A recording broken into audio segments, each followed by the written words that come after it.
My name is Linda Sheldon Fell, and this is Sister Diaries with Sunshine.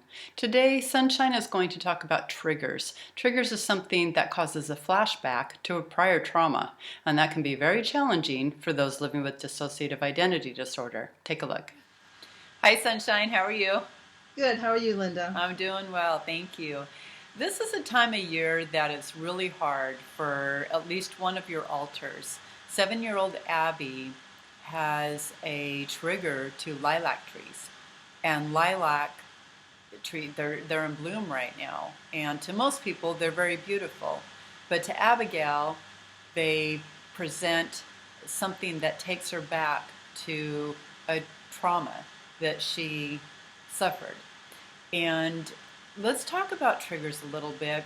First off, is Abby the only one that's triggered by the lilacs? Um, yeah, yes, definitively, the lilacs are the ones that, from what I understand, uh, they bloomed, or they were right outside the window of the place where the abuse happened. Um, but the abuse happened at night. So see how it is that she wouldn't have known that she couldn't see them. But would Or she smell them? I don't know. I don't Okay. believe that they had the windows open, but I distinctively, I know that it's the focus. The focus was on, I believe that she focused on the lilac trees, whatever was happening to her happened. So that represented bad things. Um, to the point where now I can tell she starts this the trigger time way before they're in bloom. It's almost like her and our body knows that you know what time it is. Everyone seems a little anxious. There's no sleep involved. There's she doesn't want to be she doesn't want to be touched. She doesn't talk. Um, she's sad. Um, and she draws pictures, and unfortunately it's not things that she wants people to know, so they're hidden.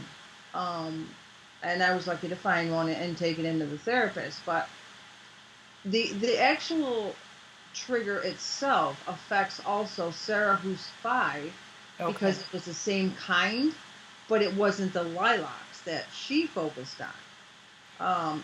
So if the lilacs are not a trigger for Sarah, but they are for Abigail, who's 7, and Sarah and Abigail are sisters, Mhm.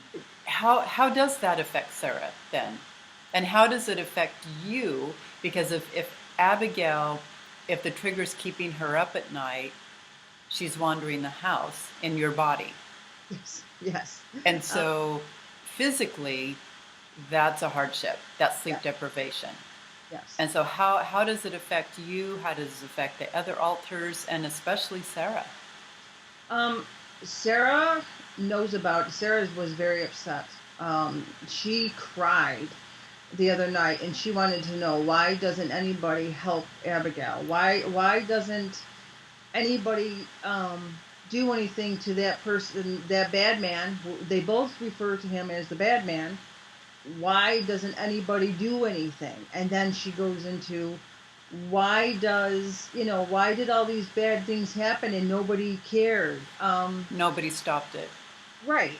And so, you know, when one trauma happens like that, and then that kind of stuck in your head, and the personality of, like Sarah, she has the bad man, and it's the same person, but it was when it was the age of 5.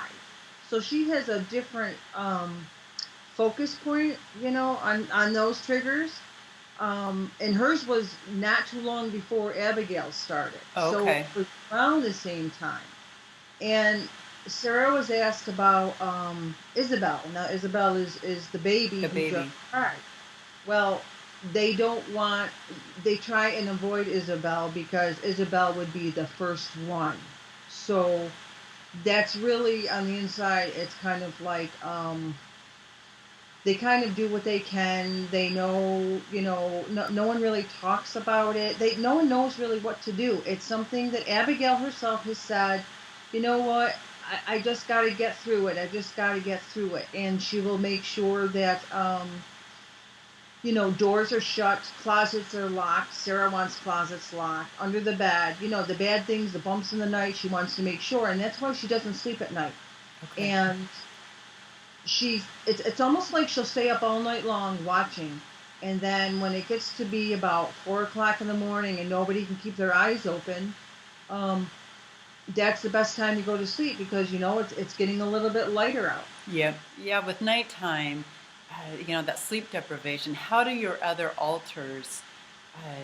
Does it make them upset that to see Abigail so upset, or do they feel irritated because everyone's tired? How do they react? Um, Actually, I mean, they're concerned about the little ones. That's what they call them. They're like the big sisters, and they would like to comfort. Um, but it's funny because each one has their own personality, just so to speak. So Abigail didn't want to be taught. She didn't want to talk. So they kind of honored what she wanted, but Okay. they were there to. They let her know they were there in case she needed them. Um, the sleep part of it didn't really affect them. The only person that it affected was myself because I'm the one that's out all the time. Mm-hmm. So here I am trying to, and I even take medicine for to sleep, just over the counter because nothing really works. But still, I mean, that anxiety and that fear, I can feel that. I can feel there's something wrong, Yeah. and there'd be times when I would all of a sudden come to in the middle of the night, and all of a sudden I would look down and there'd be a blanket, and there would be a doll and the rabbit next to Abigail, and I would put it away and try to go to bed. Well, do you know what? I was back downstairs, and there was the blanket, and so it was almost like I was fighting with myself. But I mean, and she's not like that. She's not. She's very quiet. She's very soft spoken. Yeah. Yeah. Um, but she was determined. No, this can't happen. She has to stay up. She has to make sure everything is okay. To the point where, Right, because that fear, yeah, that yeah, fear, and the fear, the need to be safe, yes, and and so that, that fear of staying awake to protect everyone. yes, And and that. so, is it safe to say that every altar has a trigger, or are there some altars that don't have triggers? The only ones that don't have a trigger would be, well, it's a different kind of trigger, I should say. Jack and Casey with a K, their trigger would be Jesse being sick, but since they don't hold any bad trauma, Okay. they don't have, it's not a big thing unless Jesse's sick again. Um, the And other one, Jesse's your oldest that just right, had surgery, and so a trigger is not always a trauma memory. Then, right. okay, Uh, and there's different ones. Like the little ones also can have triggers of. There have been times when we would be riding in a vehicle and see a mother screaming and yelling at their child or smacking them. Okay, that is a huge. There was crying going on and screaming and an overwhelming wanting to help, grab that child yeah, and take them, yep. and these are coming from the little ones. So there's just something. It's something they live with, and they kind of know that it's going to go away sometime, but it peaks, and when it peaks, it affects me, and my insecurities come out. Okay. It's just such a mind. It plays on my mind. I'm so tired, and then I start thinking of things, and I feel depressed, and then the depression sits lower. So there's a lot of things that, and I don't feel like doing anything. Well, that sleep deprivation Right, will really impact, right. the lack of motivation and the feeling down and all of that. I mean, it's got such a ripple effect, and so how much does your therapist understand about triggers? In compiling the book that we're working on, um, through the eyes of D.I.D, a lot of these questions come up about, therapists and such. And it seems to me that there is across the board a lack of skilled therapists Yeah. who are experts in DID. And so when you are in an area that doesn't have a DID expert to help you, how does that impact? You have therapy every day, or correction, every week, and Yes. so with like right now with Abigail's trigger and how it's affecting all of you. What does your therapist say? What does she have to offer? What are her, is trigger something you can heal? Um, I don't know. I mean, this for Abigail is something that wasn't a big issue last year. Oh, how come? I don't know. I don't know why. Okay. But for some reason it affected her really bad this year. Okay. And sometimes that's how it goes. It's maybe it's the mindset or they're distracted. I'm not sure. But as far as the therapy, it's really hard because you go in and you are telling your whole life to a stranger and you're asking them to please help you, and if they don't have enough knowledge about DID or in the other things that go along with it, and there's a lot of them, that's the whole thing, is that a lot of them are misdiagnosed because they think they're showing symptoms of schizophrenia, they're showing Oh, symptoms okay. eating disorder, depression. So those symptoms are kind of taken care of, and really they're not trained well enough to notice, hey, let me take down your complete history and know what's going on. And even then, the place I go to now, they did do that. I had to write down my alters. I've written them down for people and different therapists probably about 7 times. Okay. And I would like to say to them, here, read my history and give me a call back. And we'll do lunch. That's how it is because it gets monotonous going over and Yeah. over. Um, a lot of them just deal with the symptoms, but a lot of the cognitive Sorry. behavior. Hang on. Dogs. That's funny. I could hear your little dog, your dog Yeah, too. that's I call him Prancer when he does that with his nails. I, Like, I love that name, Fancer. oh. Babs, come on. Come on. So, when you're in therapy, does the therapist ask to speak to the different alters? Not yet. Okay. And is that because you're fairly new with this one? Well, at first we're going into a year. Oh, Um, there has to be a really big amount of trust between the alters and the therapist. And if there's any sign of they're not getting it or something that's negative impacting, then they won't cooperate. Like if someone were okay. to say, and they have done, well, who told you had DID? It was like, excuse me, it's not like something I would just, who makes that up for Yeah. really? And that's a big stigma. People think that it's not real, and it's like there's a lot of energy to create um different personalities with different likes and everything else like that. I mean, really, you would be paid a lot of money to be able to do that, Right, right. And so with your alters, so hmm you've been you're up close to a year with this particular therapist, and yet Yes. she has never asked to talk to Abigail or Sarah or Laura or Dale or really? No, she Why is that? because she was more on the aspect of, which a lot of them are, talk therapy. Okay, there's a lot of talk therapy with DID. Okay, and that means that you let them talk, and then eventually you'll get to the trauma, or eventually you'll get to the personalities. And it's also hard. I do have to give them this, that you're also dealing with everyday normal things. So say I had an argument with one of my daughters and it's really affecting me, and I go in and she's like, well, how was your week? And I break down and cry because I had a fight with my daughter. There's 30 minutes of that time taken up, so we have to go back in and work on something else. And Fair enough. you know every therapist has, and this is what I've learned to ask. Have you ever had a DID patient? and they look at me. So you have to be a really good advocate for For yourself when yourself, yeah. anything. Um, because I've learned, even with the psychiatrist that I had that recently left, he was telling me try all these medications and we'll try this and that, and he wasn't listening to me. And I said to him, "Look, put your textbook down and ask me any questions you want." And he just kind of looked at me with this, like, "You don't have a degree." Well, no, I live with it though.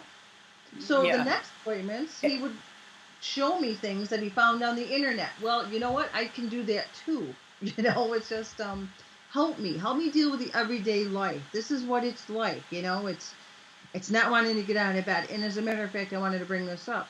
Like the depressive states, if anyone knows obviously about depression, you don't even feel like getting out of bed. Okay. And it it's a gets struggle. worse. You don't want to go to therapy. You don't want to talk to anybody. And I have become very isolated around these trigger times of the other ones. It impacts me that way.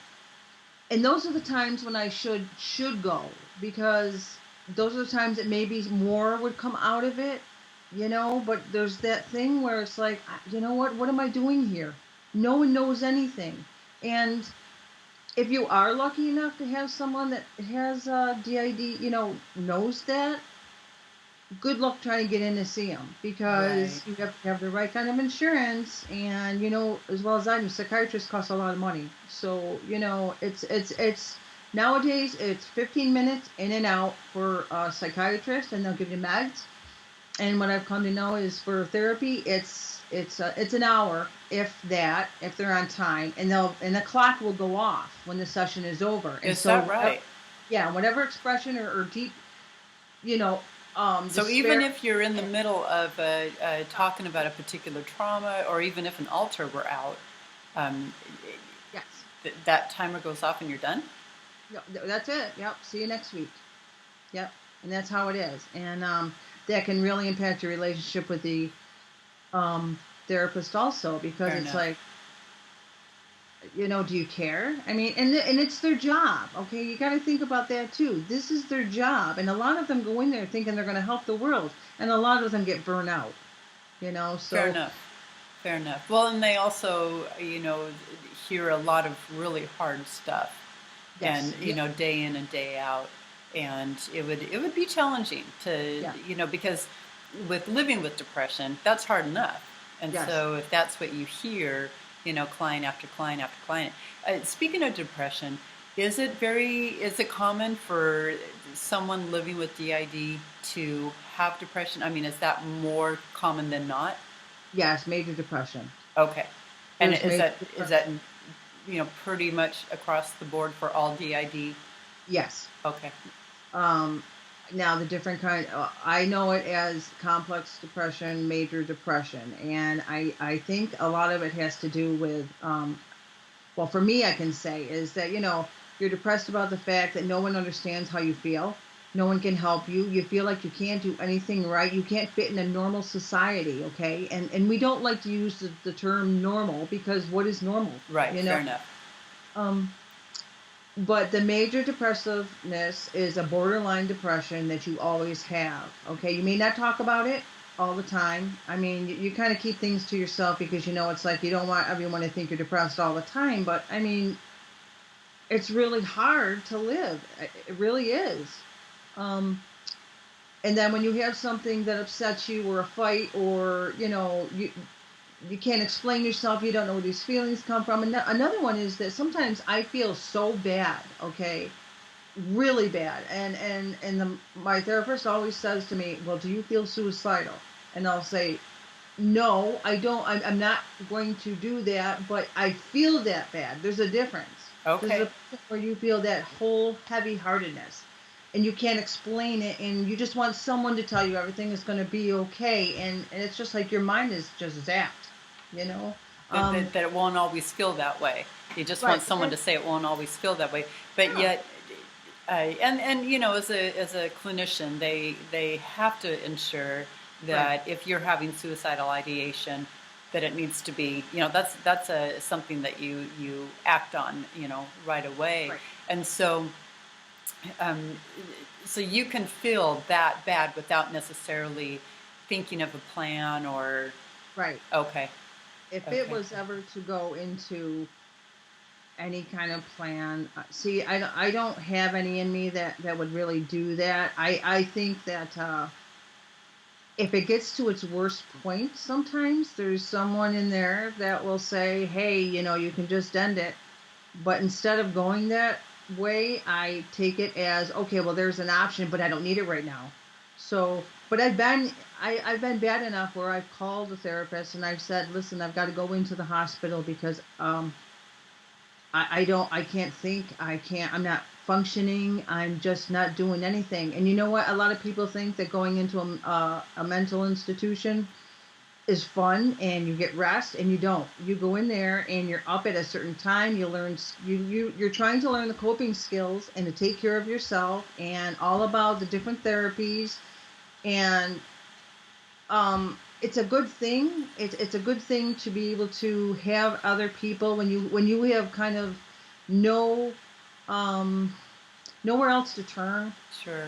You have people like a psychiatrist, they check in with you and they can actually get things set up outside. And they did that for me. They had grief Okay. set up and they had me go into therapy, and they're like, listen, this is it, and we're going to help you, and you're not going to leave here until we know you're going to be okay. And it Which is wasn't very about, reassuring, but it's not a yeah, vacation, is what you're saying. it isn't. And you know what? They called it a mental exhaustion. And I understand that. I just Yeah. felt there were so many compounding things on top of having DID. Okay. Um, that it gets really hard to try and come out of the spiral of your mind. We don't know how to do that because all we've been told are the negative things. So to try to grab onto that one positive thing, you could be really positive. Get up in the morning like, you know what? I'm going to do this. I'm so happy. And then 5 minutes later, you'll be like, I'm going to bed. I hate everything. Then that's how it is. It's hard. Sure. And so, with your different personalities, if there's one that was thinking of suicidal ideation or self harm, the other alters have no control or say over the one. Is that right? That's right, but they will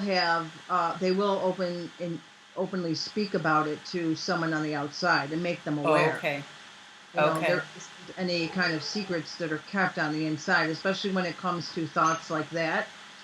Because a long time ago, I kind of tried to stick to the motto, I'm not allowed to hurt myself or anybody else. And I try to live by that. So if I know, or if there's any inkling whatsoever, if I find notes, if I find anything that might relate to that, then I'm open with it because it's Okay. not doing me any good, not to be. Okay. What about Denise? She doesn't come out very often, Yeah. and she's the birth, Yes. um, and so Person. the not really the host because you're the host, right? Yes.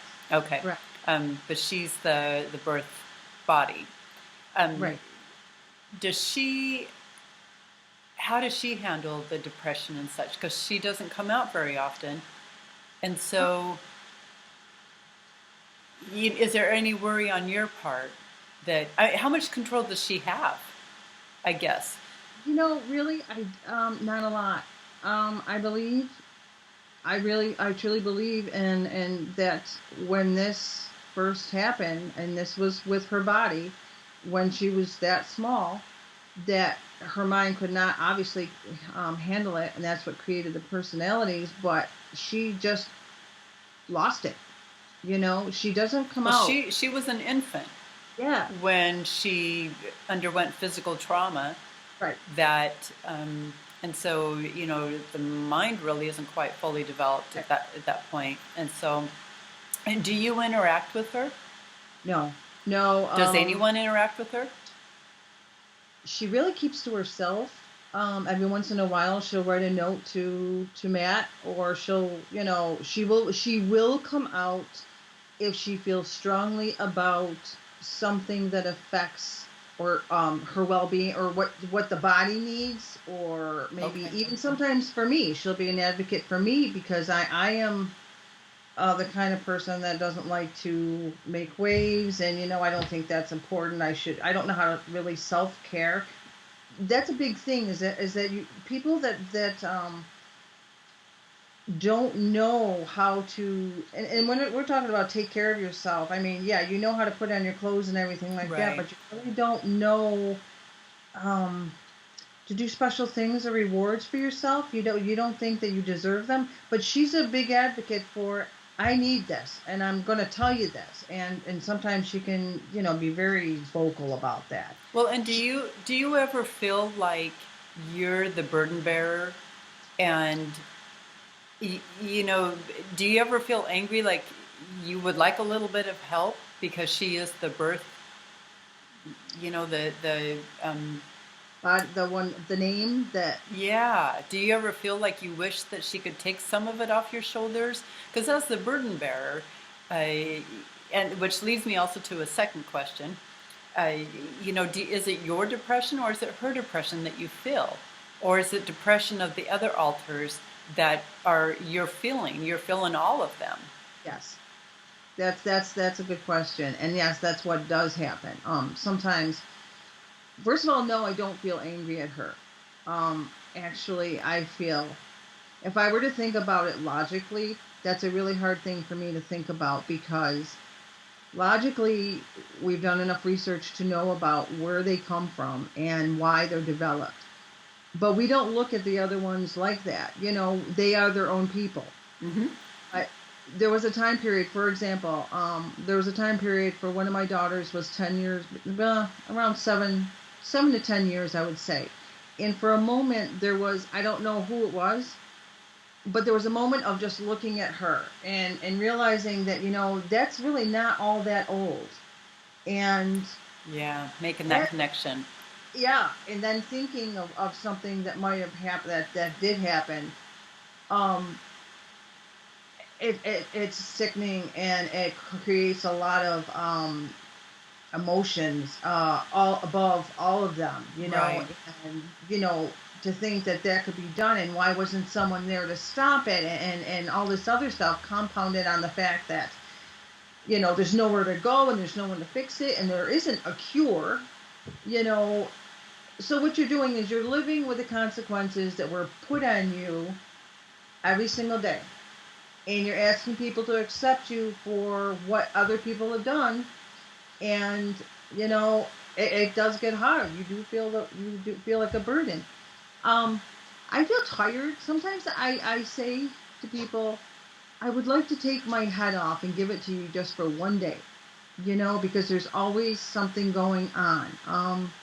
It's like a lot of white noise helps, because if I don't have a fan going on at night, trying to sleep, if I'm laying down, there's too much emphasis on every little sound. Like, someone's listening here, someone's listening there. A pin drop. I can hear a page being turned.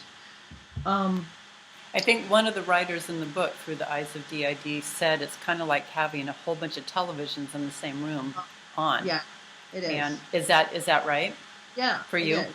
Yes, it is. Sometimes it's almost like you can hear a conversation going on back and forth, an argument, and you're like, you don't even know what's going on. You don't. It's not an outward thing. They're just statements that are crossing, from one side to the other, and it's like, okay, there's so many different things that still are not known about DID. Like, I was wondering why, that at the age I was, Hey, a and teenager. with that thought, let's continue this conversation same Okay, time next week. Does that that sound sounds okay to you? yes, Linda. Thank you. Okay. Yeah, this has been wonderful seeing you and always enjoy our time together. So, all right. Thank you so much, and we'll see you next week. All right, All bye. right. Have